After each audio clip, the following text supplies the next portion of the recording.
Little 5-year-olds bounce in the classroom door, and within 2 to 3 weeks maximum, they're in an ability group where they're labelled, and for the rest of their school life pretty much, they remain in those ability groups. It sets them up for either achievement or failure right through schooling. The Teacher Expectation Project was based around my research on high expectation teachers, where I identified particular practices and beliefs of high expectation teachers that differed from those of other teachers. High expectation teachers are those who have high expectations for everybody in their class. And they did things like not ability grouping, for example. They used flexible kinds of grouping. They created a very warm classroom climate so that it became like a little community where everyone worked together. And they set very clear learning goals with their students so the children knew exactly where they were and where they were going next. But they didn't make ability salient in the classroom day after day. Interestingly, New Zealand has the highest grouping rate of any OECD country, and we also have the highest disparity between our highest and our lowest achievers.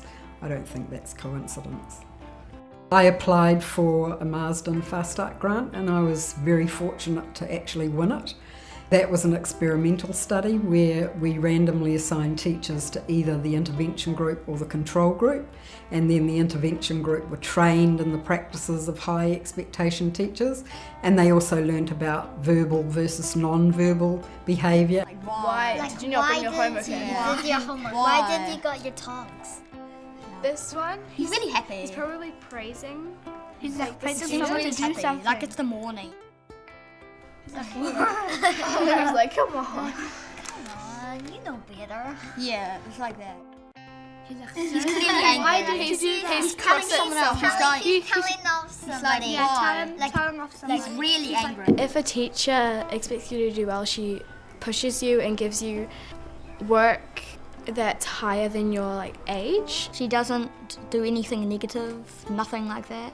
Just everything positive to make you feel better. It definitely makes me feel more confident. She would let me do my best, and she'll show me my gaps and so I can work on it. Being part of the Teacher Expectation Project was actually a real blessing. Like, lots of things just stuck with me. For example, the fact that about 30% of students are actually in the wrong group.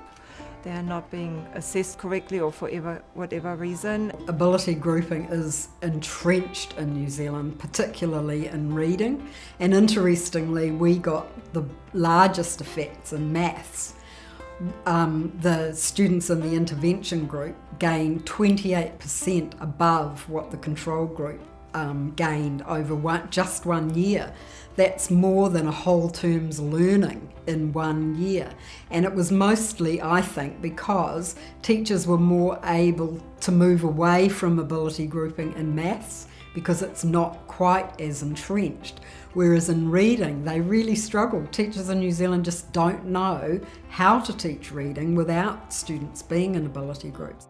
I've been developing a proposal for a project that I'm calling the HEIGHT project, which is High Teacher Expectation.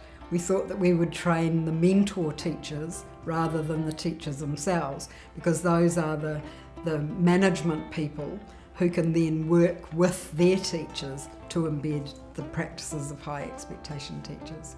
When we had senior management people involved, their students did even better than in schools where management didn't really take an interest.